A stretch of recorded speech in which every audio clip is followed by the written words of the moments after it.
Hello everyone, welcome to Japan This Week. I am Charlie Hayward. The comically named Japanese travel agency H.I.S, which stands for Highest International Standards, is facing some tough questions this week after news went viral that it was offering an unorthodox marketing campaign. The campaign, which began on May 11th, guarantees travelers the ability, the privilege of sitting next to one of 5 beautiful Japanese women, young women particularly, on flights that are booked through this travel agency. It's worth noting that all 5 of these women are part of the Todai Bijo Zukan, a feminist group out of the prestigious Tokyo University, which aims to show the world Todai's feminine side. Now, that being the case, and even though these women seem to be engaged in this as a matter of choice, it doesn't quite negate the ew factor that comes with this whole thing. When Japan This Week reached out to HIS for comment, a spokesperson did confirm that while the effort has been canned, going forward, they will now be guaranteeing seats next to the real-world equivalent of comic book guy. So you can look forward to that on all flights between Japan and the rest of Asia. Megumi Igarashi, a 44-year-old artist based here in Japan, was fined 400,000 yen, just about $4,000 American this week, after a court found her guilty of transmitting 3D imaging data of her vagina. Miss Igarashi was arrested twice in 2014 for displaying sculptures using this data, one of which was like a kayak, which was pretty interesting, I thought, and was put in jail both times.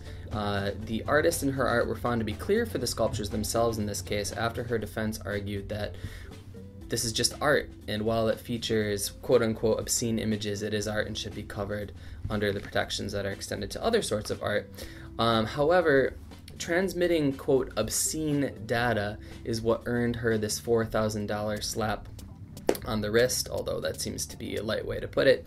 Now, if you're thinking that this attack on the sovereignty of our bodies and human sexuality is going to somehow neuter Japan, not to worry. You can still walk into any convenience store just about here in the country, pick up a hentai or other pornographic magazine, and join the line of businessmen mentally masturbating in public. And if that's not enough, not to worry. You can still go to one of the country's many penis festivals, hoisting a giant penis on one shoulder, while in your hand you have a penis or vagina popsicle that you can suck on to your heart's delight. Our last bit of news this week is lighter fare. The Pokémon company has announced Pokémon Sun and Moon, the next and no doubt completely original installments in its long-running gaming franchise.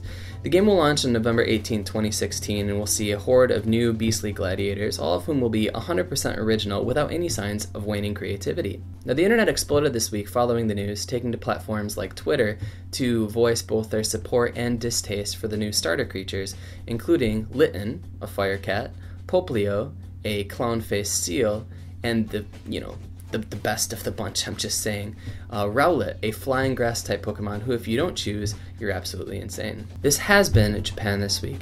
In the comments below, let me know what you thought about any of the stories we talked about today, and be sure to let me know about some stories you'd like me to talk about next week on any of the social media platforms written in the description below.